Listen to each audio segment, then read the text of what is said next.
ನಮಸ್ಕಾರ ಸ್ನೇಹಿತರೆ, fact finder YouTube ಚಾನಲ್ಗೆ ನಿಮಗೆಲ್ಲ ಸ್ವಾಗತ.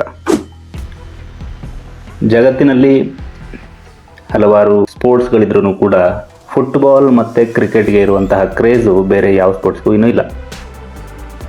ಫುಟ್ಬಾಲ್ ನಂತರ ಕ್ರಿಕೆಟ್ಗೆ ಎರಡನೇ ಮಹತ್ವವಾದ ವಿಶೇಷತೆ ಇದೆ.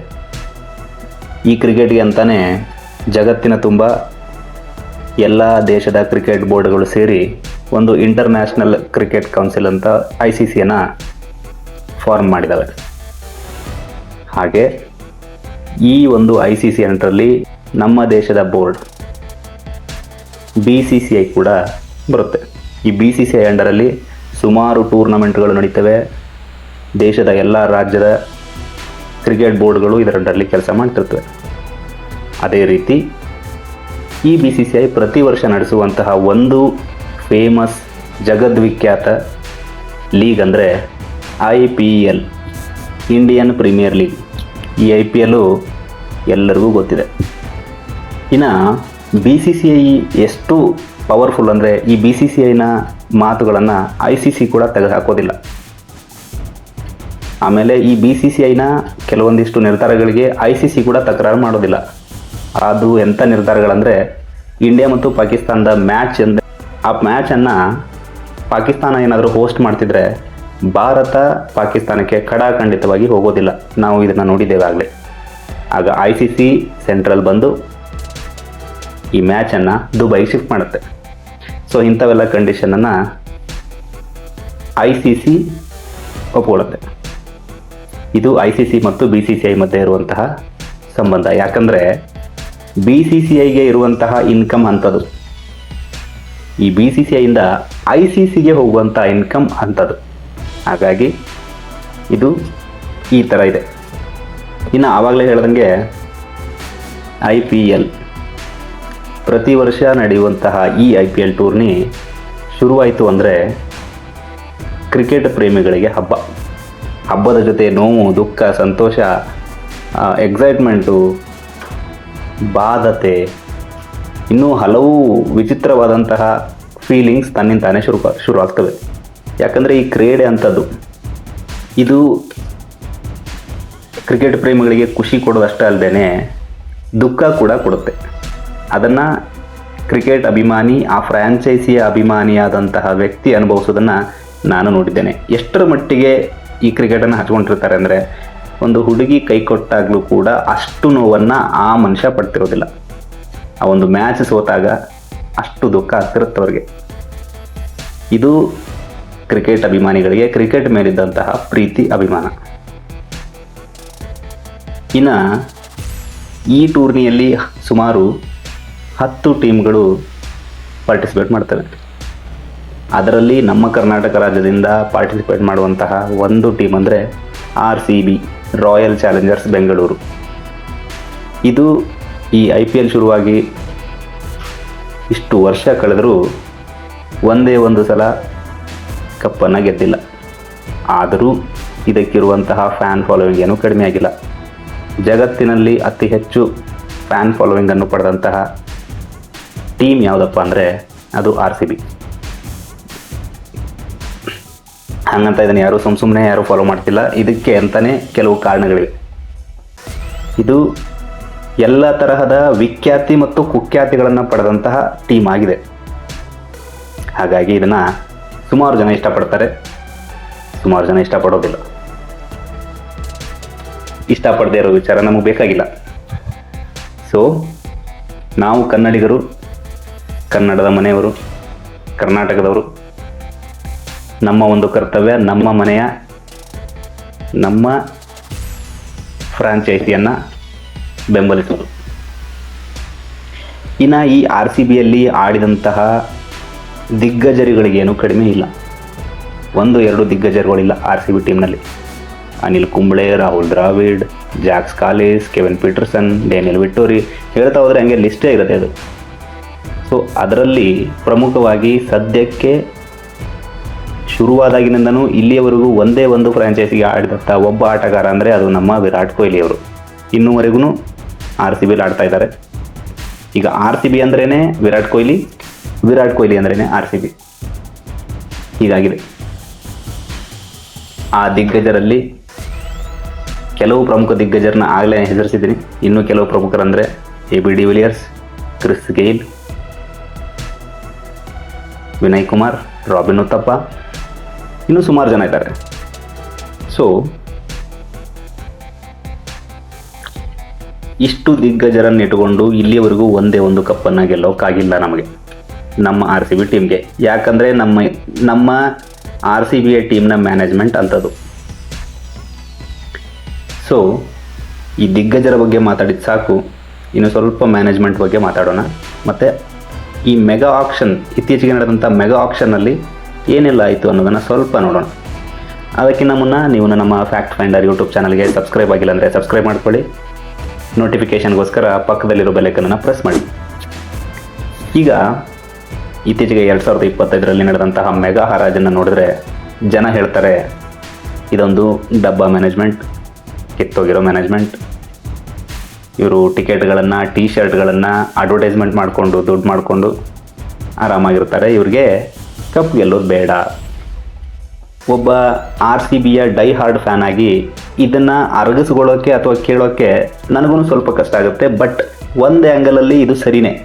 ಯಾಕಂದರೆ ಕರ್ನಾಟಕದ ಟೀಮ್ ಅಂತ ಅನ್ಸ್ಕೊಂಡಿರೋ ನಮ್ಮ RCBಲಿ ದುರ್ಬಿನ್ ಹಾಕಿ ಹುಡುಕಿದ್ರೂ ಕೂಡ ಬೆರಳೆಣಿಕೆಯಷ್ಟು ಜನ ಕನ್ನಡಿಗರಿಲ್ಲ. ಮ್ಯಾನೇಜ್ಮೆಂಟ್ನಲ್ಲಿ ನೋಡಿದರೆ ಒಬ್ಬರು ಕನ್ನಡಿಗರಿಲ್ಲ. ಯಾಕೆ ನಮ್ಮ ಕರ್ನಾಟಕದಲ್ಲಿ ಟ್ಯಾಲೆಂಟ್ಗಳಿಗೇನು ಕಡಿಮೆ ಆಗಿದೆಯಾ ಅಥವಾ ಕೋಚಸ್ಗಳಿಗೆ ಕಡಿಮೆ ಆಗಿದ್ದಾರಾ? ಏನು ಕಡಿಮೆ ಆಗಿದೆ ನಮ್ಮ ಕರ್ನಾಟಕದಲ್ಲಿ? ಎಲ್ಲ ಭರಪೂರವಾಗಿ ತುಂಬಿದೆ. ಟ್ಯಾಲೆಂಟ್ಗಳಂದರೆ KL ರಾಹುಲ್ ಇದ್ದಾರೆ, ಅಭಿನವ್ ಮನೋಜ್ ಇದ್ದಾರೆ, ಕರುಣ್ ನಾಯರ್ ಇದ್ದಾರೆ, ವೈಶಾಖ್ ವಿಜಯಕುಮಾರ್ ಇದ್ದಾರೆ, ಮನೀಶ್ ಪಾಂಡೆ ಇದ್ದಾರೆ, ಇನ್ನೂ ಎಷ್ಟು ಜನ ಬೇಕು? ಕೃಷ್ಣಪ್ಪ ಗೌತಮ್ ಇದ್ದಾರೆ. ಇಷ್ಟು ಜನ ಇದ್ರೂ ಕೂಡ ನೀವು ಪಿಕ್ ಮಾಡಿರುವಂತಹ ಆಟಗಾರರು ಕೇವಲ ಇಬ್ಬರು. ಒಬ್ಬರು ದೇವದತ್ ಪಡಿಕ್ಕಲ್, ಇನ್ನೊಬ್ಬರು ಮನೋಜ್ ಬಾಂಡ್ಗೆ. ಈ ಮೆಗಾ ಆಕ್ಷನ್ನಲ್ಲಿ 23.5 ಕೋಟಿ ಕೊಟ್ಟು ತಗೊಳ್ಳೋಕೆ ರೆಡಿಯಾದಂತಹ ವೆಂಕಟೇಶ್ ಅಯ್ಯರ್ ಅವರ ಒಂದು ಟ್ರ್ಯಾಕ್ ರೆಕಾರ್ಡನ್ನು ನೋಡಿದ್ರೆ, KL ರಾಹುಲ್ ಅವರ ಒಂದು ಸ್ಟ್ಯಾಟಿಸ್ಟಿಕ್ ನೋಡಿ, ಆ ಆಲ್ರೌಂಡರ್ ಆದಂತಹ ವೆಂಕಟೇಶ್ ಅಯ್ಯರ್ ಅವರ ಸ್ಟ್ಯಾಟಿಸ್ಟಿಕ್ಸನ್ನು ನೋಡಿ, ಎಲ್ಲಿಂದ ಎಲ್ಲಿಗೆ ಕಂಪ್ಯಾರಿಸನ್. 23.5 ಕೋಟಿ ಕೊಡುವಂತಹ ಒಂದು ಸ್ಪೆಷಾಲಿಟಿ ಏನಿದೆ ಅವರಲ್ಲಿ? ಆಲ್ರೌಂಡರ್ ಒಪ್ಕೊಳ್ಳೋಣ, ಇಂಡಿಯನ್ ಟೀಮ್ಗೆ ಎಷ್ಟು ಆಡಿದ್ದಾರೆ, ಎಷ್ಟು ರನ್ನ ಸ್ಕೋರ್ ಮಾಡಿದ್ದಾರೆ, ಎಷ್ಟು 100 ಹೊಡೆದಿದ್ದಾರೆ, ಎಷ್ಟು 50 ಹೊಡೆದಿದ್ದಾರೆ. ಆ 23 ಕೋಟಿಯಲ್ಲಿ ಸುಮಾರು 7-8 ಜನ ಕರ್ನಾಟಕದವರು ಬರ್ತಿದ್ರು. ಈ ಮಾಕ್ ಆಕ್ಷನ್ ಅಂತ ಏನು ಮಾಡಿದ್ರಲ್ಲ, ಆ ಮಾಕ್ ಆಕ್ಷನಲ್ಲಿ ನೀವು ಬೆಳಗಾವಿ, ಬೆಂಗಳೂರು, ಹುಬ್ಬಳ್ಳಿ, ಧಾರವಾಡ, ಬಿಜಾಪುರ ಅನ್ಕೊಂಡು ಎಲ್ಲೆಲ್ಲೋ ತಿರುಗಾಡಿದ್ರಿ. ಅದರಲ್ಲಿ ಅತಿ ಹೆಚ್ಚು ಮಾಕ್ ಆಕ್ಷನಲ್ಲಿ ಬಿಡ್ ಆಗಿ ಖರೀದಿಯಾದಂತಹ ಆಟಗಾರ ನಮ್ಮ ಕರ್ನಾಟಕದ ಕನ್ನಡದ ಮನೆ ಮಗ KL ರಾಹುಲ್. ನೀವು ನಿಮ್ಮ ಈ ದರಿದ್ರಗಡಿತನಕ್ಕೆ ಕೇವಲ 10 ಕೋಟಿಗಿಂತ ಮೇಲೆ ಹೋಗಲಿಲ್ಲ. ಯಾಕೆ 10 ಕೋಟಿಗಿಂತ ಕೆಳಗಡೆ ಅವ್ರ ಲೆವೆಲ್ಲು? ಜಿತೇಶ್ ಶರ್ಮಾ 11 ಕೋಟಿ, 8ರಿಂದ ಡೈರೆಕ್ಟ್ 11 ಕೋಟಿ. ಜಿತೇಶ್ ಶರ್ಮಾನಲ್ಲಿ ಏನಿದೆ ಅಂಥದ್ದು? KL ರಾಹುಲಲ್ಲಿ ಅಂಥದ್ದು ಜಿತೇಶ್ ಶರ್ಮಾ ಮಾತ್ರ ಏನಿದೆ? Keeper batsman. ಯಾಕೆ KL ರಾಹುಲ್ ಅಲ್ವಾ? ಅವರು ಒಬ್ಬರು ನಾಯಕ, ಭಾರತ ದೇಶದ ತಂಡವನ್ನು ಮುನ್ನಡೆಸಿದಂಥ ಒಬ್ಬ ನಾಯಕ. ಜಿತೇಶ್ ಶರ್ಮಾನಲ್ಲಿ ಏನು ನೋಡಿದರೆ KL ರಾಹುಲಲ್ಲಿ ಏನಿಲ್ಲ. 5 ಲಕ್ಷ ಹೆಚ್ಚಿಗೆ ಕೊಟ್ಟಿದ್ರೆ ಕರುಣ್ ನಾಯರ್ ಅವರು ಬಂದಿರೋರು. ಇನ್ನೊಂದು 20 ಲಕ್ಷ ಜಾಸ್ತಿ ಕೊಟ್ಟಿದ್ರೆ ಅಭಿನವ್ ಮನೋಹರ್ ಬಂದಿರೋರು. ಇನ್ನೊಂದು 5 ಲಕ್ಷ ಜಾಸ್ತಿ ಕೊಟ್ಟಿದ್ರೆ ಮನೀಶ್ ಪಾಂಡೆ ಅವರು ಬಂದಿರೋರು. ನಿಮಗೆ ಕರ್ನಾಟಕದ ಪ್ಲೇಯರ್ಗಳು ಬೇಡ. ಈ ಟೀಮು, ಈ ಫ್ರಾಂಚೈಸಿ ಅಥವಾ ಈ ಮ್ಯಾನೇಜ್ಮೆಂಟ್ ಹೇಗಾಗಿದೆ ಅಂದರೆ ಕನ್ನಡ ವಿರೋಧಿ, ಕರ್ನಾಟಕ ವಿರೋಧಿಗಳ ಒಂದು ಫ್ರಾಂಚೈಸಿ ಥರ ಆಗಿದೆ. ನನಗಿದೇ ಅರ್ಥ ಆಗ್ತಾ ಇಲ್ಲ. ಈ ಟೀಮ್ನಲ್ಲಿ, ಈ ಮ್ಯಾನೇಜ್ಮೆಂಟ್ನಲ್ಲಿರುವಂತಹ ಎಲ್ಲರೂ bowling coach, batting coach, head coach, scouting head, ಇವರೆಲ್ಲರೂ ನೋಡಿ. ಈ ಸ್ಕೌಟಿಂಗ್ ಹೆಡ್ ನೋಡಿ, ಮಲೋಲನ್ ಅವರು ಈ ಆಕ್ಷನಲ್ಲಿ ಬೇಕಾ ಬೇಡವಾ ಅಂತ ನಮ್ಮ RCB ಮ್ಯಾನೇಜ್ಮೆಂಟ್ನ ಹೆಡ್ಡು ಕೇಳ್ತಾರೆ. ಅವರು ಈ ಥರ ತಲೆ ಆಡಿಸಿದ್ರೆ ಬೇಡ. ಸ್ಟ್ಯಾಟಿಸ್ಟಿಕ್ಸು, ನಂಬರ್ಸು ನೋಡೋದಿಲ್ಲ. ಅವ್ರು ಬೇಡ ಅಂತ ಈ ಥರ ಆಡಿಸಿದ್ರೆ ಇವ್ರು ಎದ್ದಂಥವ್ರು ಇಳಿಸ್ಬಿಡ್ತಾರೆ ಅಷ್ಟೇ. ಬೇಕು ಅಂದರೆ ಯಾರೇ ಆಗಿರಲಿ ಎತ್ತಿ ಬಿಡೋದು. ಇನ್ನು ಬ್ಯಾಟಿಂಗ್ ಹೆಡ್ಡು, ಸೋ ಕಾಲ್ಡ್ ನಿಮ್ಮ ಮೆಚ್ಚಿನ DK ಬಾಸ್, ಅವರು ಮ್ಯಾಚ್ ಟೀಮ್ನಲ್ಲಿದ್ದಾಗ ಪರ್ಫಾರ್ಮೆನ್ಸು ಅದು ಸೆಕೆಂಡರಿ. ಟೀಮ್ ಸೆಲೆಕ್ಷನ್ ಮಾಡುವಾಗ ಆ ಮೆಂಟಾಲಿಟಿ ಬೇರೆ ಇರಬೇಕು. ಅವರು ಒಂದೇ ಒಂದು ಮಾತಾಡಿದ್ದು ನೋಡಲಿಲ್ಲ ನಾವಂತೂ ಸೆಲೆಕ್ಷನ್ ಟೈಮಲ್ಲಿ. ಎಲ್ಲೋ ಮೂಲೆಯಲ್ಲಿ ಕೂರಿಸಿದ್ರು, ಇವರು ಕೂತಿದ್ರು, ಬ್ಯಾಟಿಂಗ್ ಹೆಡ್ ಅಂತೆ ಕೂತರು. ಇನ್ನು ಬಾಲಿಂಗ್ ಹೆಡ್ಡು, ಅಬ್ಬಾ ಈ ವರ್ಷ ಸೆಲೆಕ್ಷನ್ ಮಾಡಿದಂತಹ ಈ ಬಾಲಿಂಗ್ ಹೆಡ್ಡು ಅವರ ಈ ಕ್ರಿಕೆಟ್ನ ವೃತ್ತಿ ಜೀವನದ ಸ್ಟ್ಯಾಟಿಸ್ಟಿಕ್ಸನ್ನು ನೋಡೋದಾದರೆ ಬಾಲಿಂಗ್ ಹೆಡ್ ಆಗಿ ಬಿಂಗ ಬಾಲಿಂಗ್ ಹೆಡ್ಡು ಅವರ ಜೀವಮಾನದಲ್ಲೇ 1 ವಿಕೆಟ್ನ ತೆಗೆದಂತಹ Omkar Salvi. Scouting head Malolan, batting head DK. ಇನ್ನು ಮೇನ್ ಕೋಚ್, ಹೆಡ್ ಕೋಚು ಇಂಗ್ಲೆಂಡ್ದವರು. ಅವ್ರಿಗೆ ಇಂಗ್ಲೆಂಡ್ದಲ್ಲಿ ಎಲ್ಲಿ ಯಾರ್ಯಾರು ಬೇಕೋ ಅವ್ರನ್ನ ಪಿಕ್ ಮಾಡಿಕೊಂಡ್ರು. ವಿಲ್ ಜಾಕ್ಸ್ ಒಂದು ಮ್ಯಾಚನ್ನು ಸಿಂಗಲ್ ಹ್ಯಾಂಡೆಡ್ಲಿ ಗೆಲ್ಲಿಸಂಥವ್ರು. ರಶೀದ್ ಖಾನ್ನ ಬಾಲನ್ನು ಟಚ್ ಮಾಡೋಕ್ಕೂ ಅಳುವಂಥವ್ರು. ರಶೀದ್ ಖಾನ್ಗೆ ನರಕ ಅಂದರೆ ಏನು ಅಂತ ತೋರಿಸ್ತವ್ರು.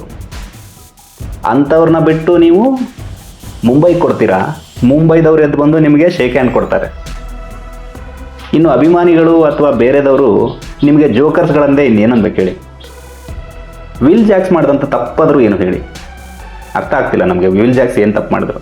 ವಿಲ್ ಜಾಕ್ಸ್ನ ಬಿಟ್ಕೊಟ್ಟಿದ್ದೆ ಯಾಕೆ? ಅವ್ರ ಪರ್ಫಾರ್ಮೆನ್ಸ್ ಸರಿ ಇರಲಿಲ್ವಾ? ಅಥವಾ ನಿಮ್ಮ ಜೊತೆ ಏನಾದ್ರು ಜಗಳ ಮಾಡ್ಕೊಂಡಿದ್ರಾ? ಏನು ರೀಸನ್ನೇ ಇಲ್ಲದೇ ಬಿಟ್ಕೊಟ್ಬಿಡೋದು. ಇದೊಂದಾದರೆ, ಇನ್ನೊಂದು ಕಡೆ RCBಯ ಹಲವಾರು ಟ್ವಿಟರ್ ಖಾತೆಗಳು ಓಪನ್ ಆಗಿವೆ. RCB ಇನ್ ಕನ್ನಡ ಅಂತೆ, RCB ಇನ್ ಹಿಂದಿ ಅಂತೆ, RCB ಮೇನ್ ಪೇಜ್ ಅಂತೆ, ತಮಿಳ್, ತೆಲುಗು, ಮಲಯಾಳಂ, ಬೆಂಗಾಲಿ ಎಲ್ಲ ಮಾಡಿಬಿಡಿ. RCB ಕರ್ನಾಟಕಕ್ಕೆ ಸೀಮಿತವಾದದ್ದು, ಪ್ಯಾನ್ ಇಂಡಿಯಾ ಅಲ್ಲ. ಪ್ಯಾನ್ ಇಂಡಿಯಾದಲ್ಲಿ ಇಂಟರ್ನ್ಯಾಷನಲ್ ಲೆವೆಲಲ್ಲಿ ಫ್ಯಾನ್ಸ್ ಇದ್ದಾರೆ, ಓಕೆ. ಬಟ್ ಅಸ್ಮಿತೆ ಕರ್ನಾಟಕದ್ದು, ಕನ್ನಡದ್ದು. ನೀವೇನೇ ಹಾಕಬೇಕಿದ್ರೂ ಕರ್ನಾಟಕದಲ್ಲಿ ಮೇನ್ ಪೇಜ್ಗೆ ಕನ್ನಡದಲ್ಲೇನೇ ಹಾಕಿ, ಇಂಗ್ಲೀಷಲ್ಲೇ ಹಾಕಿ. ಹಿಂದಿ ಬೇರೆ, ತೆಲುಗು ಬೇರೆ, ತಮಿಳ್ ಬೇರೆ, ಮಲಯಾಳಿ ಬೇರೆ, ಅದು ಏನಕ್ಕೆ ಬೇಕದು?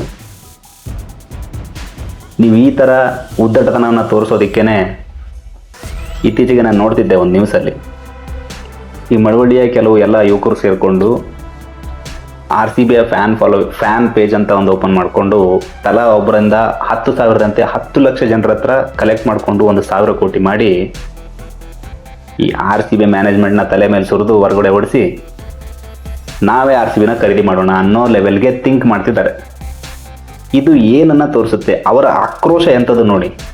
ನೀವು ಮಾಡ್ತಿರೋ ಹಲ್ಕ ಕೆಲಸಕ್ಕೆ ಅವರ ಆಕ್ರೋಶ ಇದು ಹೀಗೆ ಮುಂದುವರೆದ್ರೆ ಮುಂದೊಂದು ದಿನ ಆ ಅಭಿಮಾನಿಗಳೆಲ್ಲ ಸೇರಿ ಬೀದಿಗೆ ಬಂದು ಧರಣಿ ಮಾಡಿ ನಿಮ್ಮನ್ನು ಓಡಿಸೋದ್ರಲ್ಲಂತೂ ಸಂದೇಹ ಇಲ್ಲ. ಸೊ ಎಚ್ಚೆತ್ತುಕೊಂಡ್ರೆ ತುಂಬ ಒಳ್ಳೆಯದು.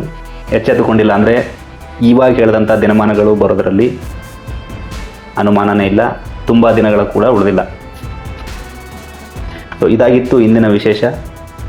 RCB ಮ್ಯಾನೇಜ್ಮೆಂಟ್ನ ಬಗ್ಗೆ ಆಕ್ರೋಶದ ಭಾವನಾತ್ಮಕ ಒಂದೆರಡು ಮಾತುಗಳು.